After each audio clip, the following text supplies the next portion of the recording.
students. So let's start the new chapter, and the chapter is nutrition in animals. Okay. Unlike plants, animals cannot make their own food. Plants की तरह animals are not able to make their own food.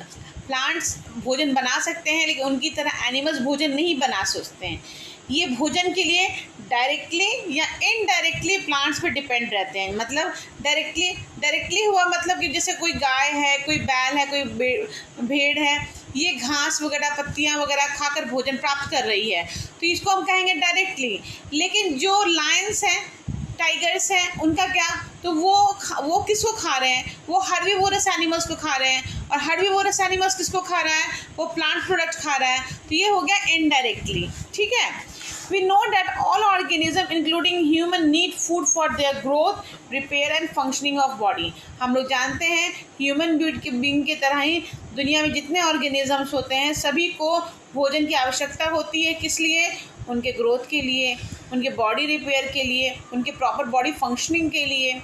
The process of taking in food by the animals and its utilization in the body is called animal nutrition. तो वह प्रक्रिया जिसमें कोई animal भोजन लेता है और उस भोजन का शरीर में यूज़ होना, that is known as animal nutrition. वो एनिमल न्यूट्रिशन कहलाता है. Animals do not make their own food but depend on the food synthesized by plant. Animals जो होते हैं वो भोजन नहीं बना सकते हैं लेकिन भोजन के लिए प्लांट्स के द्वारा बनाए हुए भोजन पे डिपेंड रहते हैं. Hence they are known as heterotrophs, क्योंकि वो प्लांट्स के बनाए हुए भोजन पर डिपेंड होते हैं. एंड दस सो हेटेरोट्रॉपिक मोड ऑफ न्यूट्रिशन. और जो हेटेरोट्रॉपस होते हैं वो कौन सा मोड ऑफ न्यूट्रिशन शो करते हैं? हेटेरोट्रॉपिक. आपको समझ में आ रहा है न्यूट्रिशन किसको कहते हैं? Intake of food and its utilisation is known as nutrition. तो जो हेटेरोट्रॉपस होंगे वो हेटेरोट्रॉपिक मोड ऑफ न्यूट्रिशन को शो करेंगे.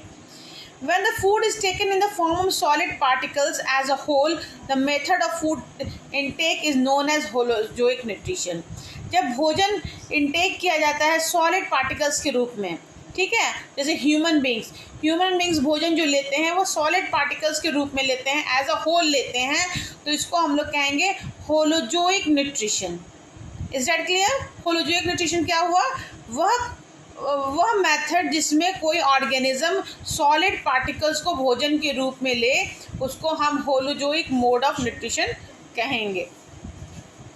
अब देखते हैं क्लासिफिकेशन ऑफ हेटेरोट्रॉपस. हेटेरोट्रॉपस का क्लासिफिकेशन क्या है? There are different type of heterotrophs whose mode of feeding varies with the kind of food they eat.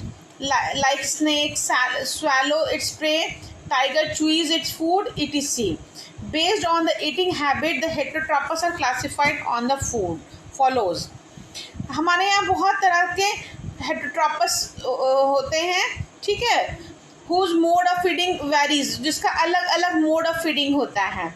the kind of food they eat, उनके भोजन लेने का प्रकार, जैसे कि कोई भी स्नेक है वो स्वैलो करता है, टाइगर्स क्या करता है? फूड को चुई करता है. ठीक है, तो सभी का फूड हैबिट अलग अलग होता है. तो इसी के आधार पे हमने क्लासिफाई किया है एनिमल्स को. ये आप पहले भी पढ़ चुके हैं. Herbivorous animals, carnivorous animals, omnivorous animals. ठीक है, तो एक बार फिर से मैं रिकॉल कर दे रही हूँ. हर्बीवोरस क्या हुआ? The animal who obtain their food only from plants. Example cow, goat, sheep, elephant, kangaroo, giraffe. वहीं पे carnivorous, these are the animals that obtain their food by killing other animals. वैसे जीव जंतु जो अपना भोजन दूसरों को मार कर प्राप्त करते हैं उनको कार्निवोरस कहा जाता है. ये कभी भी प्लांट्स या प्लांट प्रोडक्ट नहीं खाते हैं. Tiger, lizards, lion, etc. वहीं पे ओमनीवोरस एनिमल्स क्या होता है? Such animals consume plants as well as other animals for nutrition. यानी वैसे एनिमल्स जो प्लांट प्रोडक्ट भी खाते हो, एनिमल्स प्रोडक्ट भी खाते हो. बियर, डॉग, ह्यूमन बींग्स, ये सभी आए. उसके अलावा कुछ टर्म्स है पैरासाइट्स. पैरासाइट्स क्या होता है? Such organism obtain their food from the other animals either by living inside और आउटसाइड देयर बॉडी. वैसा ऑर्गेनिज्म जो अपना भोजन किसी दूसरे शरीर के अंदर रहकर प्राप्त करें या शरीर के ऊपर रहकर प्राप्त करें, उसको हम लोग पैरासाइट कहते हैं। जैसे टेपवर्म, राउंड वर्म, ठीक है। टेपवर्म और राउंड वर्म ऐसा होता है, वो हमारे शरीर के अंदर रहता है और हमारे शरीर के अंदर उस हमारे खून से हमारा भोजन प्राप्त करता है, अपना भोजन प्राप्त करता है। लेकिन टिक, लाइस, ये सब ऐसे होते हैं जो हमारे शरीर के बाहर हमारे स्किन पर प्रेजेंट होते हैं और बाहर से भोजन प्राप्त करते हैं। तो ये क्या कहलाएं? Parasites कहलाएं। Malarial parasite obtain its food from the body by living inside the body, such as endoparasite। तो वैसा पैरासाइट जो शरीर में के अंदर रहकर भोजन प्राप्त करे, जैसे मलेरिया जो होता है, मलेरिया पैरासाइट से होता है, वो ह्यूमन बॉडी के शरीर के अंदर रहकर भोजन प्राप्त करता है, इसलिए इसको कहा जाता है इंडोपैरासाइट। वैसे ही लीच हो गया, ये हमारे ह्यूमन बॉडी के शरीर के ह्यूमन बॉडीज़ हो गए या कैटल्स हो गए, उनके शरीर के ऊपर रहता है, तो ये कहलाए एक्टो, यानी बाहर रहने वाला पैरासाइट, यानी एक्टो पैरासाइट। उसके बाद नया टर्म है scavengers. Scavengers are those animals who feed on the remain of dead animals, vulture, crow and jackal। Scavengers वैसा जीव हुआ जो मरे हुए जीव जंतुओं से भोजन प्राप्त करता है, जैसे गिद्ध, वॉल्चर, क्रो, जैकल, हाइना, ये सब ऐसे जीव जंतु हैं जो जब कोई जीव जंतु मर जाता है तो उसके शरीर से भोजन चुनकर वो खाते हैं। तो these are known as scavengers. ठीक है, अब देखते हैं हेटेरोट्रॉपस मोड ऑफ न्यूट्रिशन हो गया। अब प्रोसेस ऑफ न्यूट्रिशन, अब न्यूट्रिशन का प्रोसेस पढ़ेंगे। देर आर हमारे यहाँ न्यूट्रिशन के प्रोसेस में 5 स्टेप्स हैं। कौन कौन का? Ingestion, digestion, absorption, assimilation and egestion. हर एक को अलग अलग पढ़ेंगे। पहला इंजेशन। इंजेशन क्या हुआ? Taking in of food inside the body is known as ingestion.